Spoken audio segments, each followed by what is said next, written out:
Hello tout le monde, bienvenue sur la chaîne de Serpentinart. Aujourd'hui on se retrouve pour une nouvelle vidéo d'illustrations, anecdotes et animaux. Aujourd'hui je suis avec Okami, un Pantherophis guttatus, on dit aussi un serpent des blés.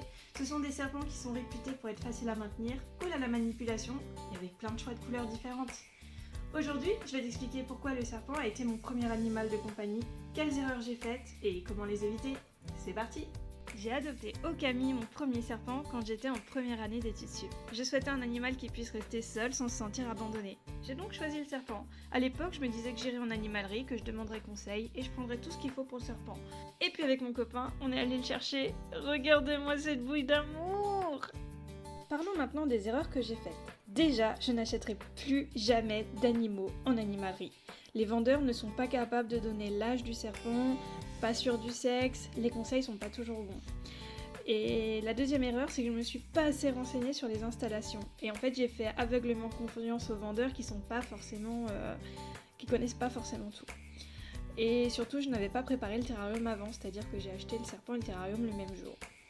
Pour éviter ces erreurs, surtout renseignez-vous bien, parlez avec des éleveurs, rencontrez des gens qui ont ces serpents. Je vous mets en lien le site des guttatophiles qui donne plein de conseils sur les Pantherophis guttatus. De plus, c'est important que les installations soient faites avant pour vérifier les paramètres de chauffage. Tout doit être prêt avant l'arrivée du serpent. Merci d'avoir regardé cette vidéo, partagez-la pour sensibiliser votre entourage, mettez plein de likes pour Okami, et puis je vous dis à bientôt. Ciao!